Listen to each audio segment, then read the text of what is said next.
En la emisora Centenario, Voces que construyen paz. voces que construyen paz. Voces que construyen paz. Hola a todos y todas, bienvenidos a este programa Voces que construyen paz.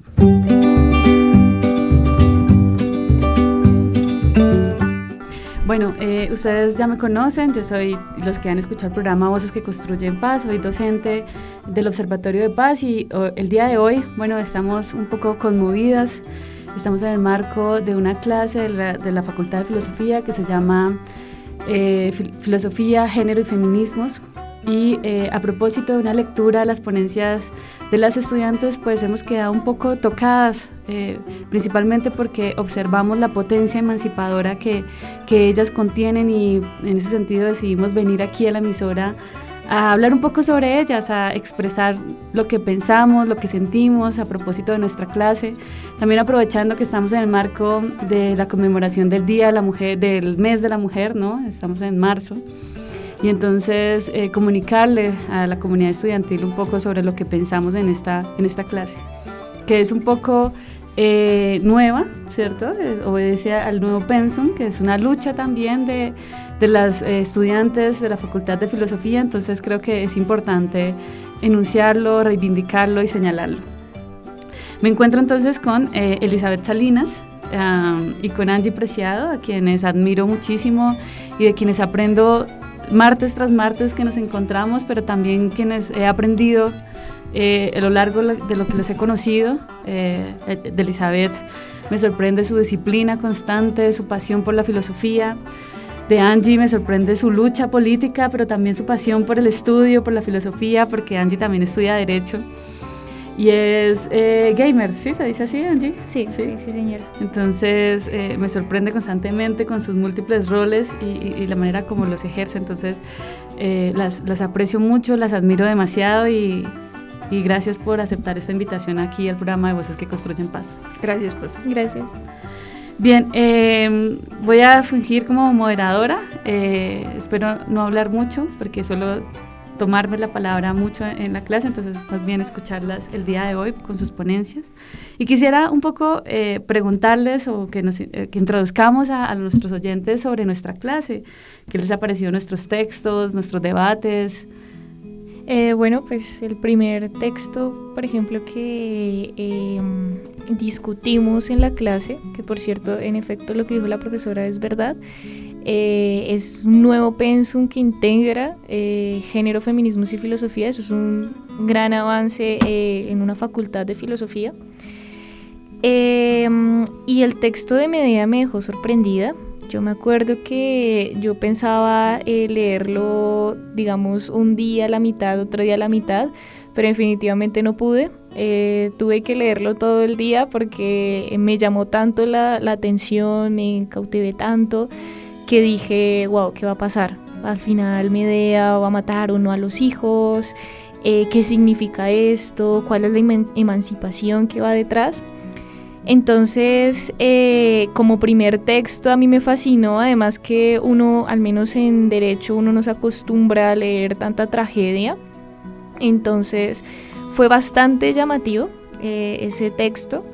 Ya por segundo texto, luego de hablar y discutir en la clase de género y feminismo sobre, digamos, el contexto que se encontraba Christine de Pizan, y me introduje también en una analogía, diría yo más bien, en relación a Virginia Woolf, y bueno, eso luego lo trato en mi ponencia.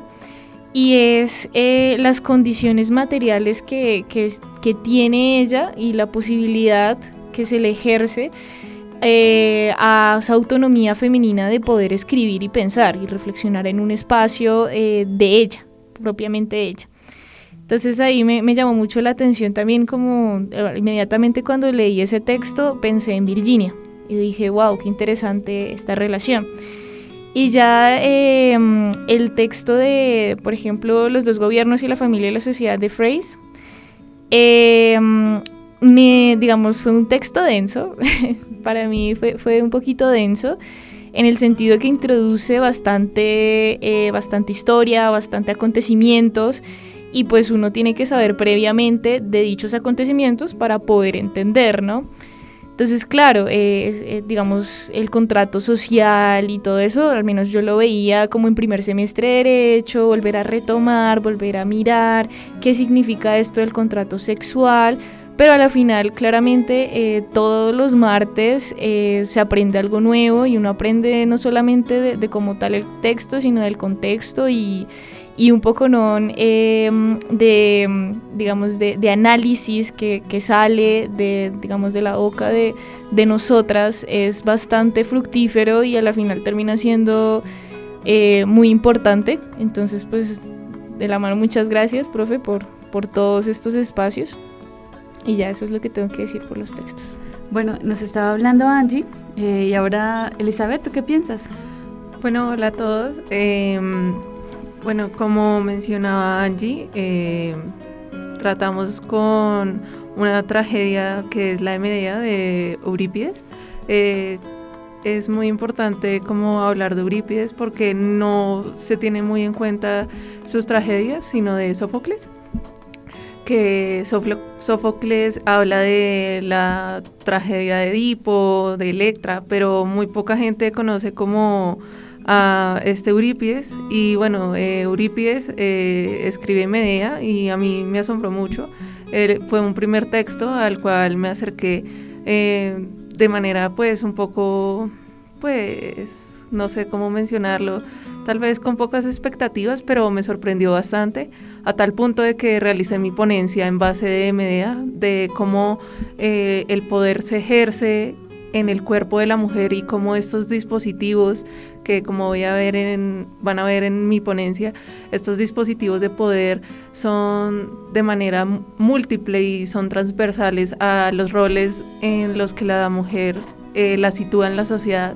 Entonces me gustó mucho como toda esta tragedia del matrimonio, del engaño, de la traición, de la lucha interna con ella misma y con el coro y también con todas estas figuras de poder masculino, el rey de Corinto, el propio ex esposo Jasón, que como menciona la profe a lo largo de pues, las clases, que era un sofista, que utilizaba la argumentación sofista para manipular y para engañar como a todo el mundo y sobre todo para engañar como a Medea, pero pues ella es una mujer médica, es una bruja, es una loca que no se deja llevar por ese sofismo. Entonces me gustó mucho y me impactó mucho, nunca lo había leído, ni siquiera lo había escuchado, pero me gustó demasiado. Y también respecto a Christine de Pizan, me encantó cómo ella sitúa el lenguaje dentro de toda esta figuración de la fenomenología, de la ontología del ser mujer, y de cómo en la literatura y en los sistemas filosóficos kantianos, idealistas, pues se maltrata a la mujer, se denigra su existencia y solo se le ve como un objeto más de reproducción. Y para ella, como en esa lucha por sostener a su familia, encuentra una libertad en su espacio personal y me parece muy valioso. Bueno, como han podido observar, nosotros hemos intentado salirnos un poco de esta idea muy feminista en el que los feminismos se viven por olas, ¿no? Y la primera ola entonces es en la Revolución Francesa y la segunda ola. Y nos hemos alejado, digamos, como de esta tradición para pensar más genealógicamente el concepto y las luchas de las mujeres. Por eso nosotros nos fuimos hasta atrás, fuimos a Grecia clásica y escogimos un autor como Eurípides, ¿no? Que es el indeseado de los trágicos, no es el solemne Sófocles, sino es, a él lo llamaban el verdurero un poco, para adentrarnos en esta tragedia que es Medea, ¿no? Y que nos impactó muchísimo porque sobre todo tiene algo que es muy fuerte, que es el asesinato de sus hijos, ¿no? Que es un poco monstruoso incluso porque es negar ser madre. Y hemos encontrado muchas reivindicaciones que se generan a propósito de historias y de luchas específicas de las mujeres, porque donde hay opresión también hay resistencia. Creo que eso es importante decirlo. Y bueno, hemos pasado por otros textos, pero me gustaría que nos concentráramos un poco en la propuesta que ustedes hicieron como ponencia para esta nota de primer corte, porque me ha parecido muy valioso la forma en la que ustedes se han aproximado a los textos, que han, digamos, utilizado otros instrumentos conceptuales que ven en otras clases o que ustedes, digamos, tienen preferencias. Entonces, un poco cómo conectan esas otras ideas conceptuales con esta clase, ¿no? Un poco...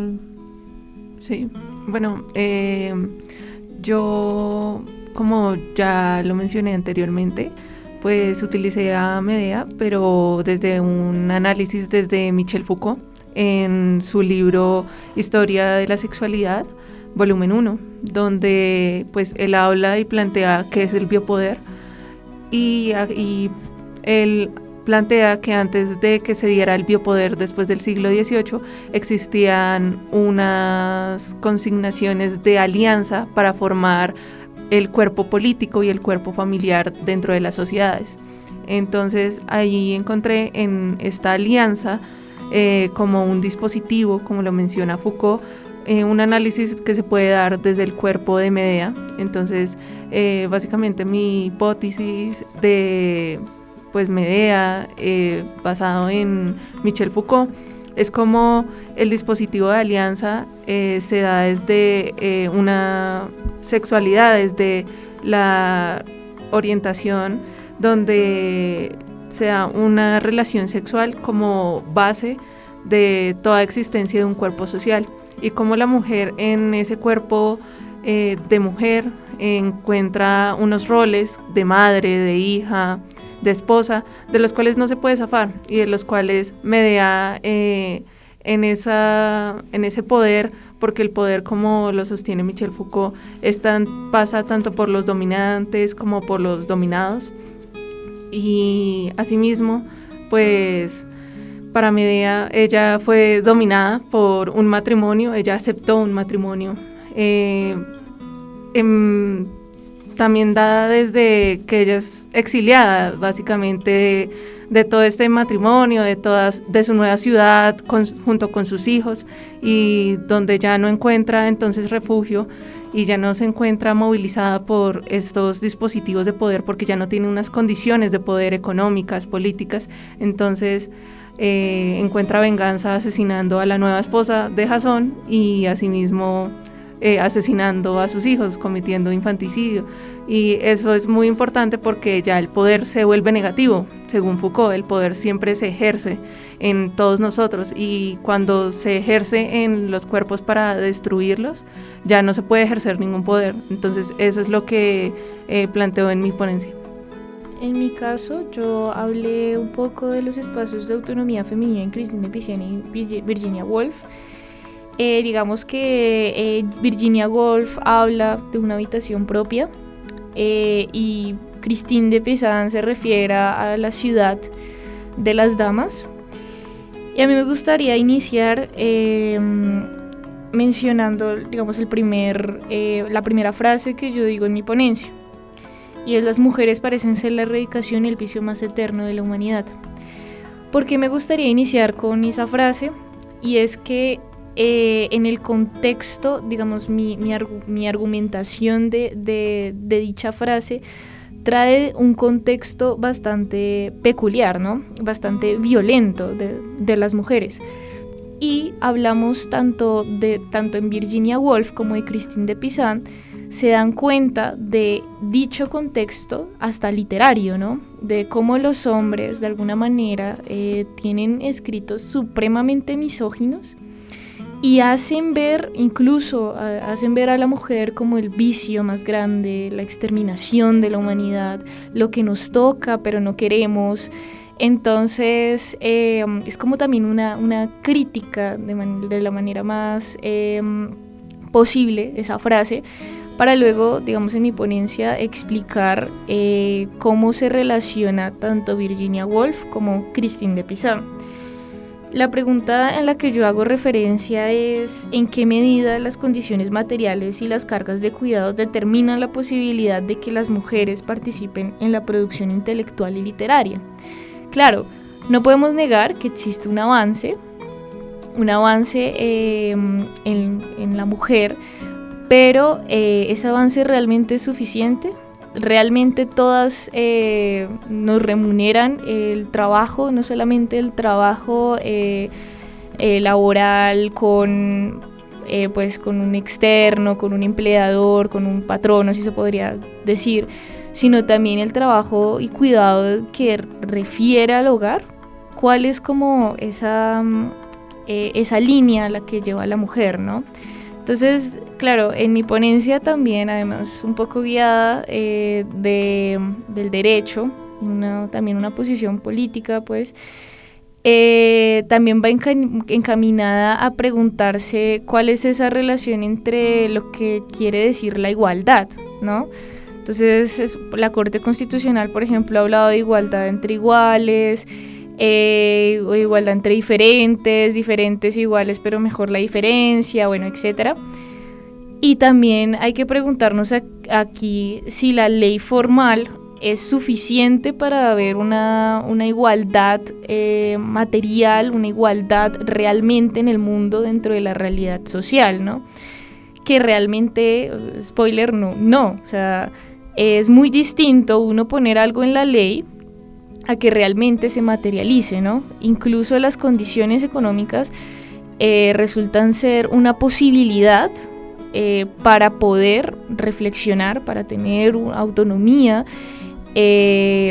Por ende, pues resulta relevante, y también lo mencionamos a propósito hoy en la clase, profundizar en lo que consideramos trabajo, profundizar en el concepto que se refiere al trabajo, no solamente con una entidad, la relación que yo tengo con una entidad externa a mi hogar, sino también dentro del mismo hogar. Entonces yo creo que ahí va el punto, tanto de Christine de Pizan como de Virginia Woolf, autoras que a la final se habla mucho y son bastante importantes y muchas veces son invisibilizadas. Bueno, a mí me parece muy importante resaltar un poco la potencia emancipadora que tienen estas dos propuestas, ¿no? Por una parte, Elizabeth plantea desde conceptos propios de Foucault, no solamente cómo el poder se perpetúa a través de la alianza, el matrimonio, las mujeres y en últimas el cuerpo de las mujeres, y vemos cómo Jasón se aprovecha del cuerpo de las mujeres, en este caso de Medea, pero también de la hija del rey, ¿cierto? De Medea en principio. De Glaucés, sí. Por una parte, pues con Medea agarra la fama que tiene de ser Jasón, ¿no? Porque Medea le ayuda a traer el vellocino, y por otra parte, pues Glaucés es la hija del rey, y entonces eso le permite ya continuar con el poder.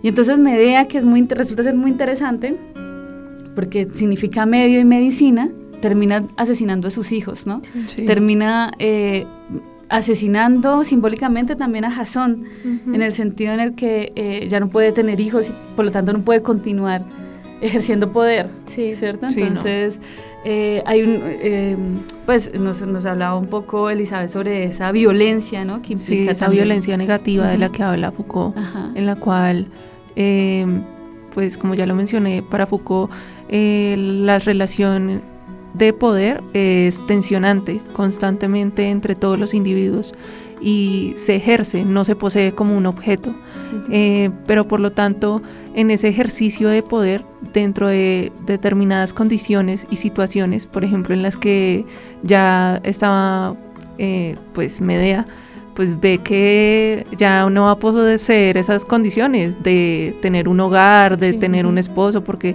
pues como sabemos en la antigüedad y sobre todo en Grecia, pues a las mujeres se les repudiaba cuando sus maridos pues las dejaban. Entonces para ella ya no tener esas condiciones económicas, políticas y de acabar con su hogar representaban básicamente también un exterminio, pero pues ella también ve eso como un poder. Entonces en ese ejercicio del poder ella ejerce ese poder negativamente, asesinando a sus hijos y, como dice la profe, pues arrebatándole ese derecho de tener una descendencia y de poder generar riqueza, porque también, como lo mencionábamos en clase, él se casa con Glaucés por unas condiciones políticas, sociales y económicas que pues poseía la hija de Creonte, que era el rey de Corinto.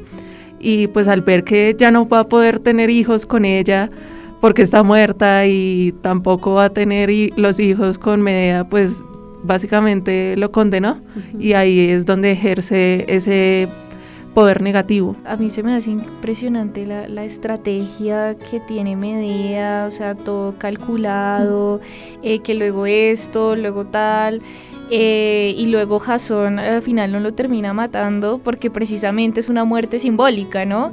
En decir, bueno, pues ya no puedes descendencia, los hijos también se murieron, el poder como tal se murió en ti, entonces, o sea, como todo ese plan que como también lo hablamos en clase, no pasa mucho en las tragedias, ¿no? Y es una mujer la que hace ese plan para precisamente vengarse y de alguna manera una emancipación que se ve ahí, que significa también matar a tus propios hijos. Y lo menciona Medea, bueno, si yo fui la que los engendré, ¿por qué no tengo derecho a matarlos, no? Entonces ese es un punto también bastante interesante. Sí, y yo creo que como un poco también mostrar que aquí hay una tensión entre razón y deseo, ¿no? Porque de todas formas Medea ama a sus hijos, sí, ama a su esposo, ¿cierto? Y sin embargo los asesina su rol, o sea, para ella ser libre y para ella poder vengarse, también tiene que matar ese deseo, ¿no? Ese deseo de amor, sí, y de madre. Entonces eso nos dice mucho porque vivimos atravesadas por el deseo todo el tiempo. Nos gusta que nos consientan y esta niñez que tiene consigo, pues, el patriarcado, ¿no? Eso, hay un deseo allí, entonces, digamos, cómo transformar eso, cómo atravesar eso. Entonces, pues nos habla mucho a nosotras también, nos dice un montón de cosas. Y bueno, aquí en el segundo caso de Angie, pues el trabajo es el concepto que orienta tu ponencia, ¿no? Como ese espacio emancipatorio en el que, pues si nosotros tenemos un espacio propio, como una habitación llena de textos y de libros, pues hay la posibilidad y la potencia para emanciparnos, y sin embargo vivimos en condiciones atravesadas por el cuidado, por la maternidad, ¿sí? Que nos arrojan a quitarnos en últimas ese lugar, porque si uno tiene un hijo, pues se roba, ¿no? Es un poco, hay una muerte allí un poco simbólica también de ese espacio de privacidad. Entonces el trabajo como ese concepto emancipatorio que pues, le posibilitó la libertad a Christine de Pizan, porque inicia su texto así, pero también a Simone de Beauvoir, ¿sí? Es a través y ella lo insiste en su texto, es el trabajo el que nos emancipa. Bueno, como para ir cerrando un poco todas estas reflexiones, me gustaría terminar con unos debates que tenemos esta semana, ¿no? Esta semana es un poco por el comentario que hace Rosalía sobre Picasso. Sobre Picasso, ¿sí? Es que se puede separar el autor de la obra. Y yo quisiera como también profundizar un poco porque es un debate que tuve en mi Instagram sobre, pues, muere Habermas, ¿no? Que es un autor de la segunda generación de la Escuela de Frankfurt.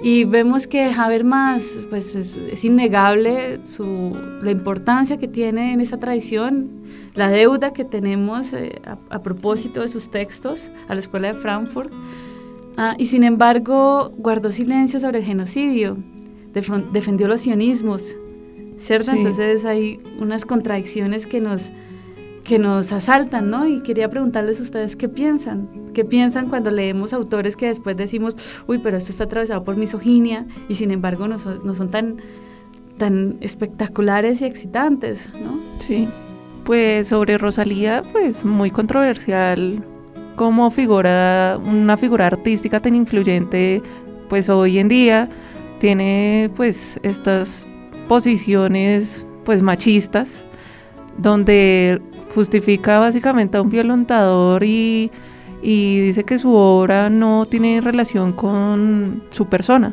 lo cual eso es muy equivocado. Todos pues bien sabemos que era una persona que violentaba a todas sus parejas, que como mencionábamos también era pues muy violento en el sentido de las golpeaba, las encerraba, abusaba de ellas psicológicamente, económicamente, y pues negar un hecho de su práctica de artista y separarlo de su práctica como humano, creo que es un poco desconsiderado por parte de Rosalía, y aparte de desconsiderado, creo que ella habla un poco desde la desinformación, y desde una desinformación que realmente no cuestiona cómo estos roles que ejercen pues los grandes artistas y sobre todo estos burgueses artistas como lo son y lo fueron Picasso, ejercieron ese poder económico, político y social, porque tengo entendido que la expareja de él publicó un libro que creo que se llama Mi vida junto con Picasso, y él interpuso muchas demandas para que no surgiera ese libro a la luz pública, y pues eso demuestra que básicamente Rosalía no tiene un conocimiento o un contexto histórico muy claro, y hablar desde la desinformación siendo una figura pública es un acontecimiento muy importante, porque asimismo las masas que la siguen pensarán igual, como no me importa que una mujer no cuestione los roles de poder que tiene un hombre políticamente, económicamente, en un status quo, sino que pues seguimos en una misma sociedad y en un mismo estado donde no nos importa lo que un artista haga desde que me parezca bonito. Bueno, pues yo en mi caso, incluso en estética hemos hablado que la obra tiene parte del sujeto, ¿no? O sea, siempre va a tener una relación obra-sujeto. Y claro, es un debate bastante complejo, demasiado interesante, porque al menos en mi experiencia propia, yo cuando entré a esta universidad, a mí el autor que más me interesó fue Habermas, por el concepto que tenía de democracia deliberativa, ¿no? Que es bastante paranoico con lo que no se pronunció frente a genocidios y etcétera, ¿no? Y también propone una democracia distinta, una democracia de consensos, de diálogo, bueno, que eso también se puede discutir en otras áreas, el concepto de democracia deliberativa, pero a la final es una propuesta que va también a escuchar al otro, ¿no? En cierto sentido. Entonces, acá la pregunta es, claro, el contexto importa, y a mí se me hace algo,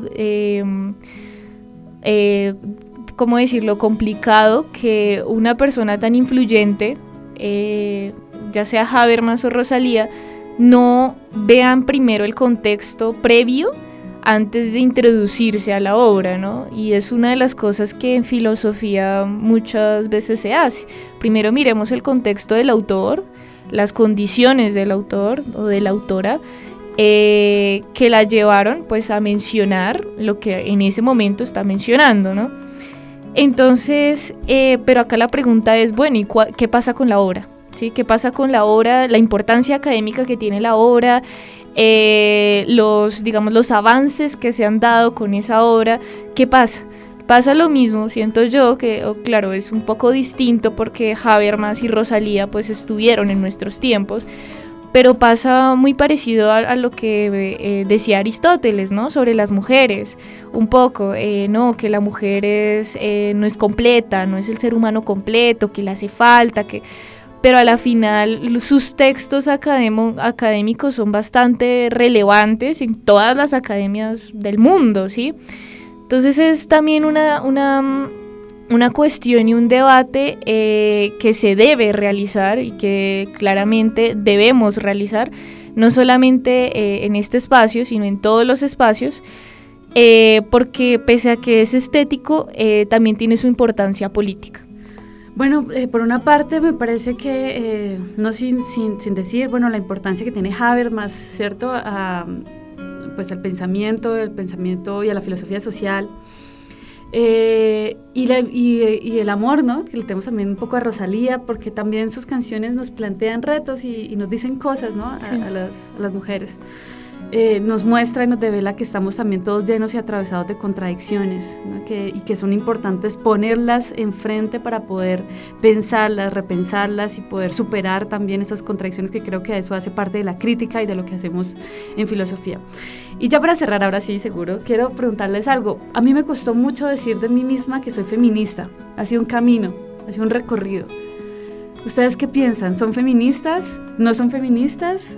¿Por qué son feministas? ¿Qué les diría a ustedes a las mujeres de la Universidad Libre? Si son feministas, ¿por qué ser feministas? Bueno, definitivamente soy una mujer feminista, más que todo una mujer que entiende las luchas históricas, sociales y económicas que atraviesa la mujer como tal, y sobre todo creo que me volví más feminista cuando me encontré con otras mujeres en el gremio de la academia que no lo son, que justifican a sí mismo conceptos, teorías, prácticas que básicamente deterioran lo que significamos ser como mujer. Y definitivamente una mujer unilibrista debería ser feminista. Creo que más que todo es una lucha que no puede ser negada. Es una lucha, es una práctica, es una teoría que debe llevarse a la realidad material, porque el negar que la mujer no pueda tener derechos, no pueda existir diferente a un hombre o tener derecho a un trabajo me parece pues muy irónico y ciertamente muy peligroso.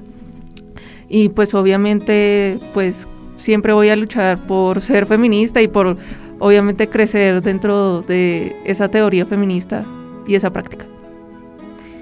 Bueno, en mi caso siento que hay que diferenciar bastantes cosas, 2 puntos esenciales. Una cosa para mí es, digamos, yo tuve una experiencia muy personal y me encontraba, o sea, yo entiendo el contexto, entiendo tanto el contexto social, histórico, incluso filosófico del ser feminista. Pero esa vez que yo entré a la universidad, yo tenía un problema con un muchacho, pues claramente evito nombres, y me preguntaba, bueno, voy a hablar con una amiga feminista para ver cómo, o al menos cómo me ayuda, o qué tengo que hacer, no sé, bueno. Y pues me encontraba con algunos comentarios que eran como, no, pero es que tú tienes que dejarte llevar, o no hagas nada, lo mejor es que no hagas nada, o no, esos comentarios déjalo así, o bueno, tu situación no es tan grave, yo creo que es mejor que esperes. Y claro, todo eso me llegó a cuestionar hoy en día la falta de teoría, la falta de teoría que se tiene con el feminismo, ¿sí? Porque eso de alguna manera tiene que ver con la praxis que se hace, la praxis política. Y yo estoy full de acuerdo, y yo siempre he dicho que yo no soy yo sin las luchas que se han tenido que tener, las luchas feministas que se han tenido que evidenciar a lo largo del mundo. No soy yo, literalmente, pero también cuestiono, y creo que eso hace parte de cualquier postura, cuestionarse esa postura, criticarla y ver cómo se puede mejorar y transformar. Entonces yo estoy en este punto de mi vida que estoy cuestionando mis pensamientos previos, mis pensamientos en la práctica, en la política, y pues en ese sentido voy encaminada. Bueno, agradecerles a Elizabeth y a Angie por este espacio tan bonito que nos permite un poco reflexionar sobre lo que hacemos en el aula todos los martes. Y bueno, dejarlos con esta reflexión de estas grandes mujeres, ¿no? Por una parte, pues evidenciar que hay todo un contexto que nos invisibiliza, que genera, digamos, falta de oportunidades, discriminación, y eso hace parte de la praxis feminista, ¿no? Evidenciar eso. Y por otra parte también cuestionar, porque por eso queremos ser libres, ¿no? ¿Qué sería de nosotros si Christine de Pizan ya nos lo dijo? Primero cuestionar lo que creemos, ¿cierto? Entonces creo que hace parte de la crítica. Entonces con esas reflexiones los dejamos y los esperamos en otro episodio. Muchas gracias a todos. Muchas gracias. Chao, gracias.